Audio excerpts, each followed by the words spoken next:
Strange, en Texas, fue arrestada esta mañana tras ser grabada robando las luces de Navidad de su vecina. Ella, ex presentadora de noticias, acusada de matar a su madre, enfrenta ahora un giro importante en su caso. ¿Está bien, señorita Mock? El nuevo desarrollo que ha frenado este caso por ahora. Caso presentado por Ley y Crimen. Soy Chris Stewart.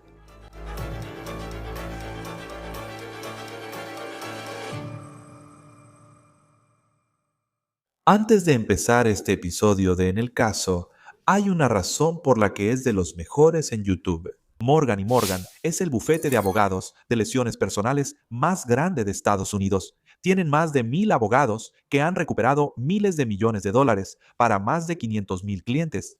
Recientemente, un cliente en Florida obtuvo 12 millones de dólares, aunque la aseguradora solo ofrecía 350,000. En Pensilvania, otro cliente recibió 26 millones. Eso es 40 veces la oferta de la aseguradora. Morgan & Morgan hace que sea fácil luchar por lo que mereces. Incluso puedes iniciar una reclamación desde tu teléfono. Así que si resultas lesionado, puedes iniciar una reclamación en forthepeople.com/OTC. Puedes hacer clic en el enlace de abajo o escanear el código QR en tu pantalla. Muy bien, tenemos mucha información nueva que revisar.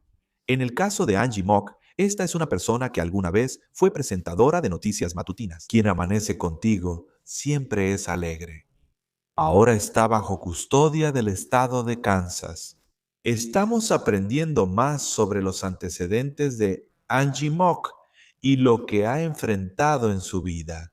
Pero para entender esta nueva información, quiero empezar con el contexto de cómo llegamos a este punto. Y todo comienza en Halloween. Esta historia realmente salió a la luz, primero desde la perspectiva de una vecina que le contó a una estación de televisión local que estaba en su casa y una mujer se le acercó a ella y a su novio. La mujer está sangrando. Llamen al 911-2200-24.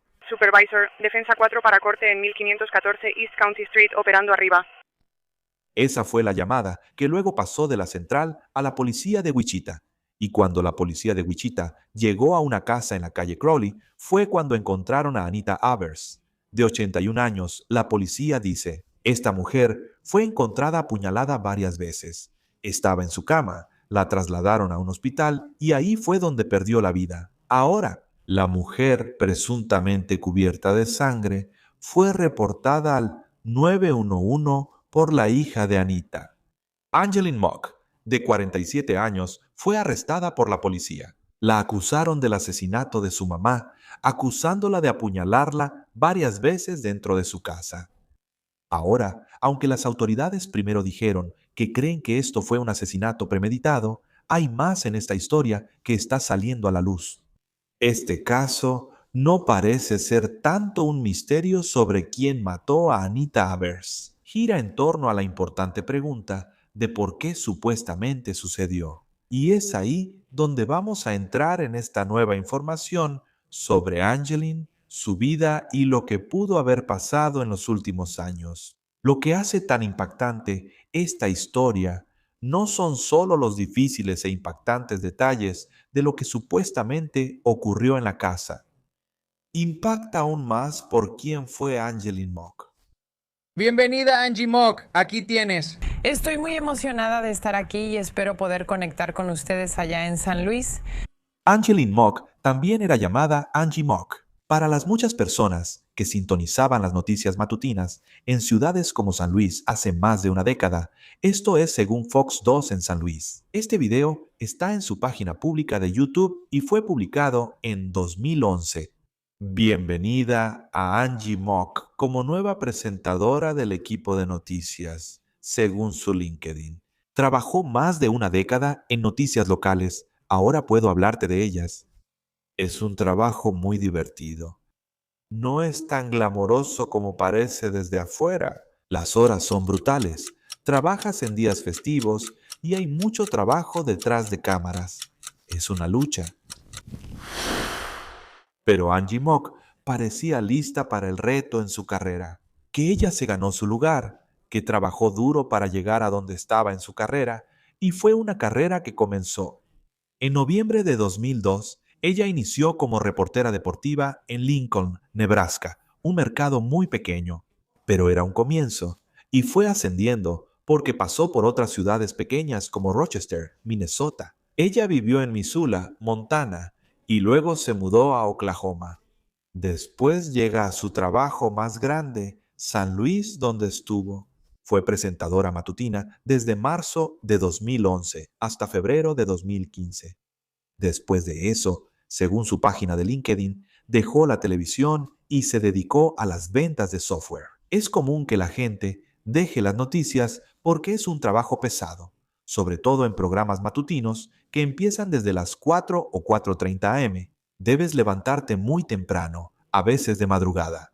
Por eso, muchos dejan las noticias por trabajos más comunes. Angie Mock decidió bien al entrar en ventas de software. Es un negocio muy lucrativo.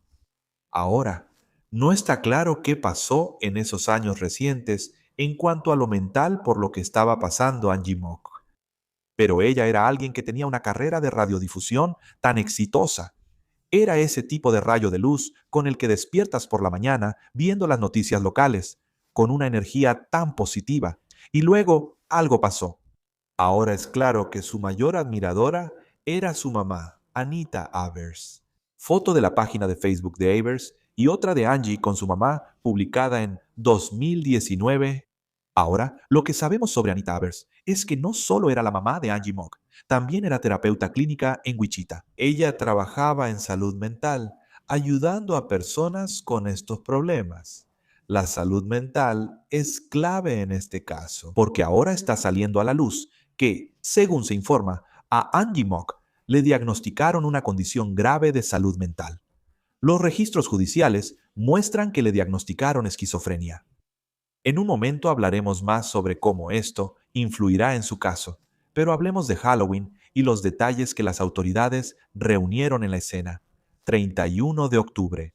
Una vecina le dijo acá que te ve que Mock corrió hacia ella y su novio después del presunto asesinato, diciendo, cito, había una mujer que se acercó a nuestro vehículo, como con sangre, como que sus manos estaban llenas, su cuerpo estaba lleno de sangre, pidiendo que llamaran al 911 de inmediato. Esa vecina dijo que Mock luego tomó su celular y corrió de regreso a la casa, y describió que Mock actuaba, cito, asustada. Acabo de recibir la declaración jurada, y sí nos da una idea de cuál era la versión de Angie sobre lo que pasó ese día. Antes de que llegue a eso, según Broadcastify, esto decían los despachadores mientras la policía llegaba a la casa en la calle Crowley.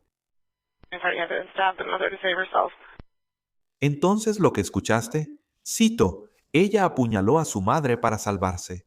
Mock y su mamá fueron llevadas al hospital. La policía informa que Mock tenía cortes en las manos, pero no se sabe si los consideraron heridas defensivas. No encontramos historial criminal previo de Angie Mock. Pero cuando vemos esta declaración jurada, revela algunos detalles nuevos, en este caso, de lo que la policía vio en Halloween y lo que Angie Mock les contó dentro de la casa donde supuestamente mató a su mamá. Ahora, la declaración jurada dice que cuando la policía llegó, localizaron a una mujer blanca de pie afuera, sangrando, sosteniendo una toalla. Cuando la policía entró, encontraron a Anita Avers, acostada en la cama con múltiples heridas de arma blanca en la cara y el torso. Según la policía, junto a Anita, el oficial encontró cuchillos de cocina y un rallador de queso sobre una almohada en la cama. Cuando la policía preguntó a Mock si su mamá estaba herida, él supuestamente dijo, cito, su cara, ojos y señaló su torso. Un oficial preguntó qué ocurrió y Angeline dijo que fue al cuarto de su mamá y la vio afilando cuchillos. Su mamá la atacó con un cuchillo, pero Angeline, más fuerte, la empujó. Luego su mamá dijo, sé que eres el maldito Jesucristo, así que se echó atrás. Su mamá la siguió, así que ella la rodeó, tomó un cuchillo y se le subió. Angeline dijo que su mamá, y cito, escupió veneno por su maldita boca, así que tuvo que apuñalarla para salvarse. Esa es una de las historias que Angie Mock contó a la policía. también dio otra versión a un oficial. Angeline contó que fue al dormitorio para hablar con su mamá, ya que pronto tendría una entrevista en una televisora local de Wichita. Ella es presentadora de noticias. Después dijo que su mamá afilaba cuchillos, estaba celosa y no quería que consiguiera el trabajo. Luego contó que su mamá la persiguió por la casa y que Angie debía matarla porque no se detendría. Angeline tenía razón sobre sus derechos, eso dijo. Ella entendía sus derechos y decidió no hablar más, por lo que terminó el interrogatorio. La policía acusó a Angeline Mock de asesinato en primer grado. Esta es su foto policial. Aquí está la denuncia penal donde los fiscales escriben: Angeline Mock, en ese momento y lugar, ilegal e intencionalmente, mató a un ser humano. Anita Avers bien. ¿Es usted, señorita Mock?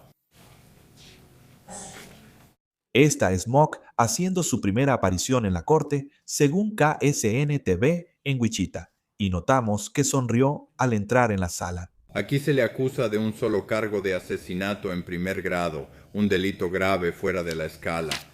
La fianza en su caso se fija en $1 millón. Es con la condición de servicios previos al juicio, monitoreo electrónico, sin contacto con la víctima o los testigos del Estado y sin contacto con su padrastro. La fianza en su caso. Disculpe. Su próxima audiencia en este caso será ante el juez Gearing el 14 de noviembre a la 1:30. El 14 de noviembre es su próxima fecha en la corte.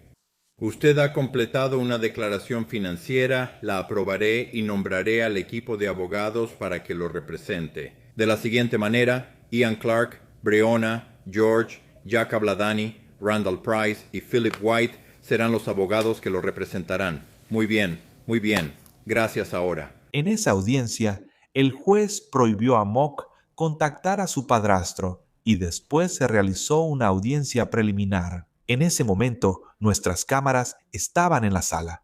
Aquí vemos a Mock entrando. En la audiencia, llevaba un overol naranja de la cárcel. La audiencia fue breve, pero sucedió un momento clave. La defensa argumentó que el caso de Mock debía ser, cito, retirado del expediente, lo que significa que ya no estaba activo.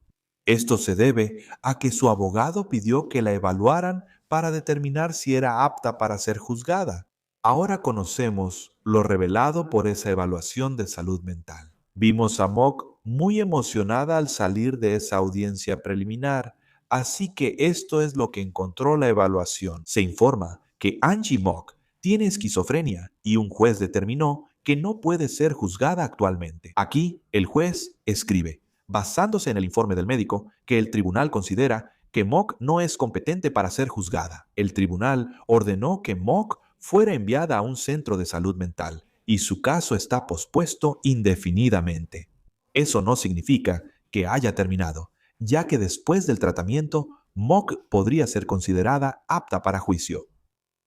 Ahora nos acompaña Sherry Botwin, trabajadora social clínica licenciada, experta en trauma y autora de Prosperar después del trauma, para hablar sobre este caso y hacia dónde podría ir a partir de aquí. Es un gusto tenerte en Law and Crime, porque en estos casos hay más detrás.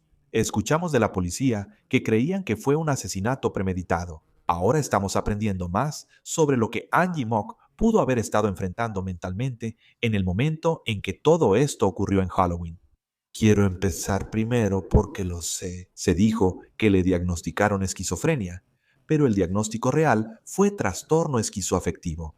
¿Qué significa eso exactamente? El trastorno esquizoafectivo es distinto a la esquizofrenia. Hay un componente de estado de ánimo, así que por lo que estoy leyendo, ella tiene, además de las alucinaciones y delirios, también depresión. Así es donde entra la parte afectiva. Así que es porque, ya sabes, y a menudo yo, lamentablemente, al hablar de esquizofrenia, especialmente en el crimen real, pero es como Nick Rayner recientemente. Eso es algo que se ha estado presentando, ya sabes, ese caso de California. ¿Qué pasa con estos? Ya sabes, especialmente cuando tienes esquizo, como dice el diagnóstico de alguien. ¿De qué hablamos exactamente? Entonces, ¿qué significa? La parte esquizo es la que se aborda. Cuando alguien está más psicótico, tiene alucinaciones, delirios, puede estar muy paranoico. Entonces, cuando alguien tiene algo como depresión mayor, además de la parte esquizo, en este caso sería un trastorno esquizoafectivo, si lo piensas, si juntas esas dos partes. Si tienes a alguien que está deprimido de manera mórbida y además ve a los demás como si estuvieran en su contra, o no ve claro o no puede estar presente en el lugar y momento, o ambas cosas. Eso podría ser una bomba de tiempo para alguien si no está recibiendo el tratamiento psiquiátrico y psicológico adecuado.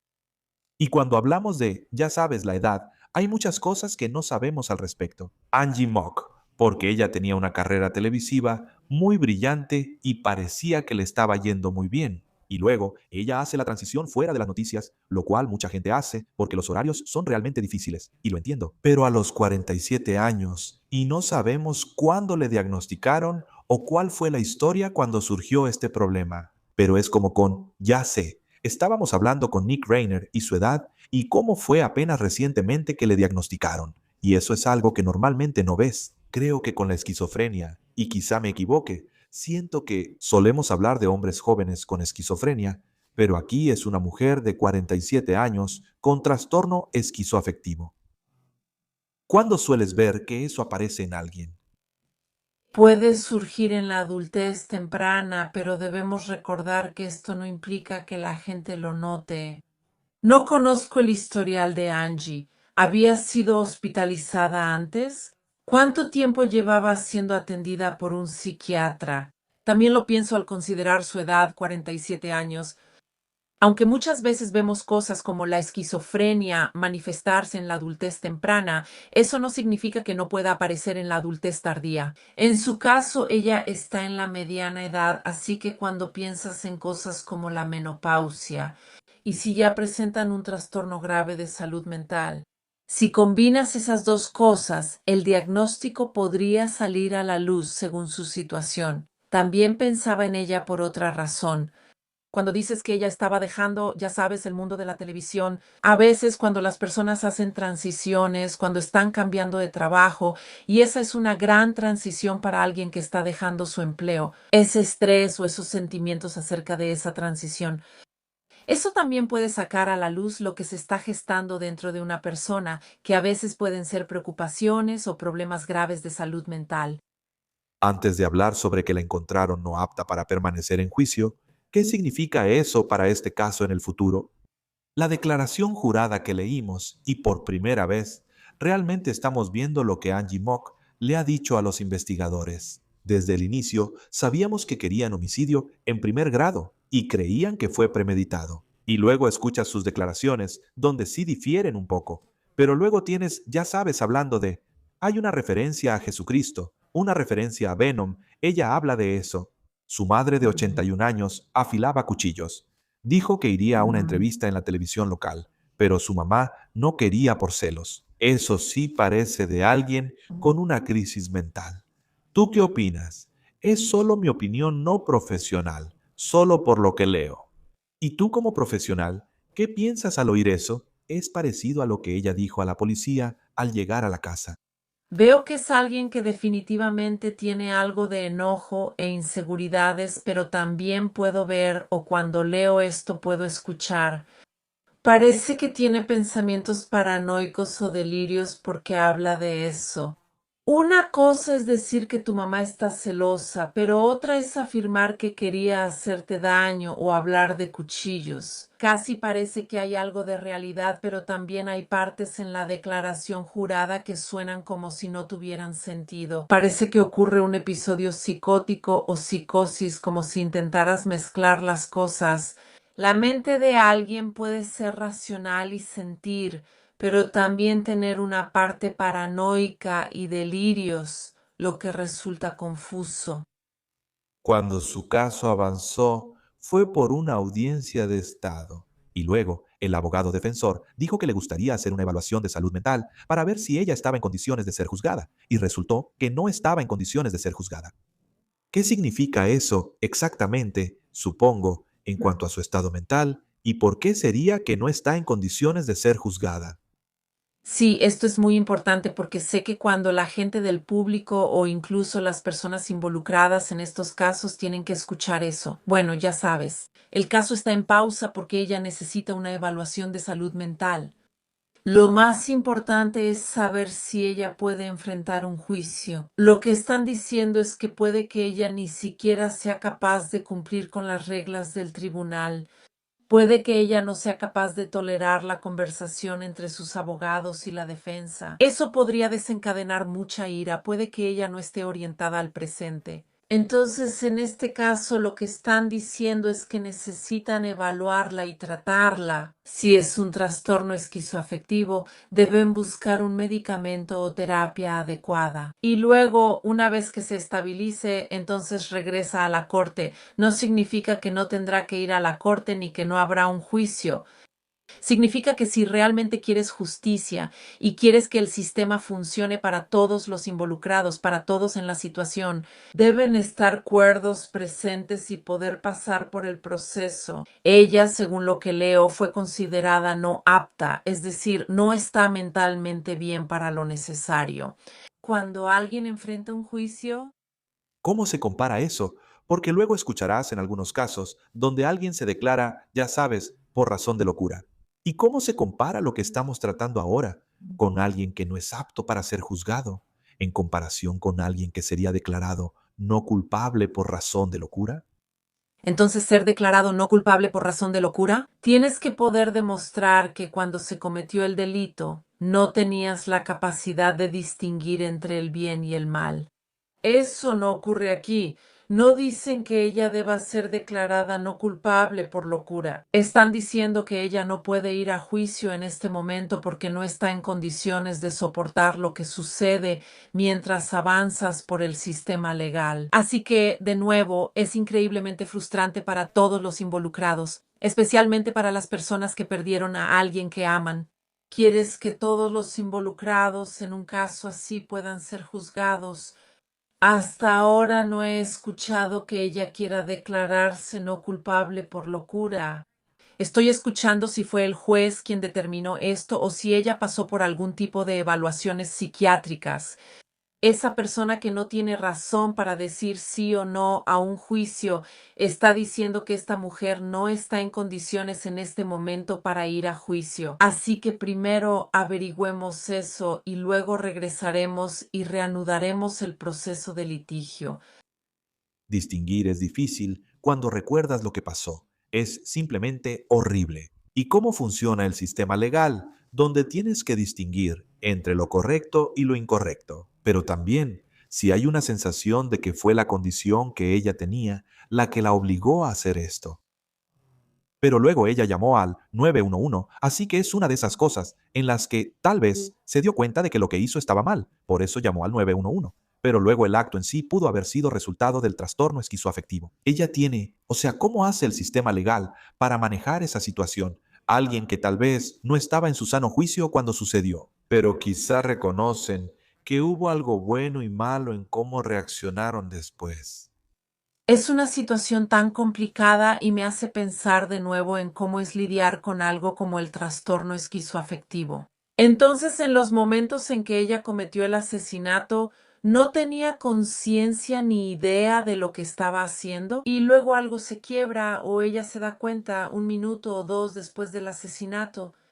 Dios mío, mira lo que acabo de hacer. Eso es lo aterrador de ser diagnosticada con un trastorno mental grave y tal vez no tener el tratamiento que necesitas. Lo que necesitaría averiguar en esta situación en particular es qué pasaba por su mente mientras cometía el asesinato y qué pasaba por su mente cuando llamó al 911. ¿Ese es el momento en que se dio cuenta de lo que hizo o fue durante el crimen en sí? ¿Hay algún nivel de conciencia? Pero aún así hay una parte de ella que no puede evitar actuar según estos horribles impulsos. Eso es lo que debemos averiguar, igual que en el caso de Nick Reiner, muy similar. Una de las diferencias que escucho entre los dos casos es que cuando escuchábamos más sobre Nick después del crimen, escuchábamos que él estaba sentado en una celda. Me parecía casi catatónico, como si no estuviera presente. No sé qué pasa con Angie ni si ella se mostró así después. Pero este es un caso realmente difícil, y no es una respuesta como no podemos decidir tú y yo. Ella estaba loca o no estaba loca. Va a tener que haber muchas conversaciones que ella va a tener que tener mientras se reúna con el psicólogo o psiquiatra forense, y es entonces cuando realmente lo vamos a descubrir. ¿Esta mujer sabía lo que hacía o estaba fuera de sí al cometer el asesinato? ¿Estaba realmente loca y no debía ser culpada? ¿Qué tan común es en casos como este si a alguien le diagnostican algo como a ella y al principio la declaran no apta para ser juzgada, que simplemente nunca esté apta para ser juzgada? Puede pasar. El asunto es que cuando estás involucrada en el sistema legal y ahora la van a internar en algún tipo de institución psiquiátrica, lo bueno de eso es que sabemos que la van a estar vigilando. Ella consultará psiquiatras y terapeutas en un entorno supervisado y controlado. Hay personas que, después de cometer un crimen como este, en realidad no reciben ningún tipo de intervención para su trastorno de salud mental. Así que, en ese caso, puede que no sepamos qué va a pasar con esa persona. Pero como ella fue atrapada y llamó al 911 y ahora está siendo acusada de asesinato, recibirá intervención y aprenderemos más sobre ella y lo que realmente sucedió. Ella, sabes, y ya sabes, ella tiene esta intervención y bueno, con suerte mejorará. Pero al mismo tiempo, hay como que en el otro extremo de esto. Cuando mejores, tendrás que enfrentar la acusación de asesinato. Cuánta misericordia muestra el sistema judicial aquí. Es uno de esos casos donde consideran que ya estás mentalmente apta para ser juzgada. Si te declaran culpable, podrías ir a una institución estatal de por vida. Sí, aquí es donde se pone realmente complicado también, porque depende de quién sea la jueza, depende de las declaraciones que hagan los familiares sobrevivientes. No creo que haya una respuesta clara, creo que depende de cada caso. Mi opinión para personas como ella, que están luchando con enfermedades mentales tan graves, es que ya sea que esté en una institución psiquiátrica estatal o que esté encerrada en prisión, no importa a dónde vaya, ahora tendrá que pasar el resto de su vida cuando vuelva a ser ella misma de una manera más cuerda. Ella va a tener que pasar el resto de su vida lidiando con lo que hizo, y de nuevo no lo digo para eximirla de responsabilidad ni porque sienta lástima por ella. Lo menciono porque existen problemas de salud mental y no todas las personas con ellos cometen delitos. Pero por eso necesitamos tomar en serio diagnósticos como el trastorno esquizoafectivo. Si no se trata y si no tienes supervisión o la intervención adecuada, podrías arruinar tu vida o la de alguien más. Por eso la salud mental necesita más atención, porque estos casos serían cada vez menos. Tal vez si más personas tuvieran acceso y estuvieran educadas sobre qué es el trastorno esquizoafectivo y qué se supone que debo hacer si lo tengo. Y yo también lo creo. O sea, para Anita Avers, su mamá que trabajaba en ese ámbito, ya sabes, como terapeuta, tratando con, ya sabes, personas que podrían tener problemas matrimoniales, decían, o algún tipo de, ya sabes, ansiedad, depresión, eso era con lo que ella lidiaba. Y tenía a alguien en su propia vida que claramente estaba lidiando con problemas de salud mental. Y luego, ya sabes, porque hemos estado cubriendo el caso. Pienso en Rob y Nick Rayner.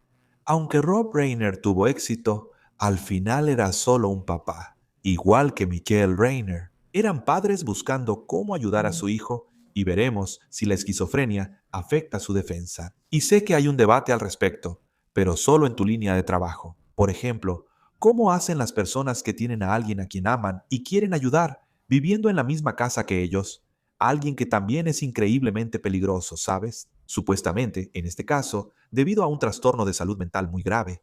¿Cómo logran las personas manejar esto con éxito? Si eres familiar y vives con alguien con un problema de salud mental, lo mejor que puedes hacer, incluso siendo terapeuta, solo por ser terapeuta no veo las cosas con claridad cuando se trata de mi familia o mi hijo, porque son mi familia. Lo mejor que puedes hacer es tener acceso a recursos, educarte, hablar con terapeutas, meterte en línea y unirte a grupos que se dedican a la psicoeducación.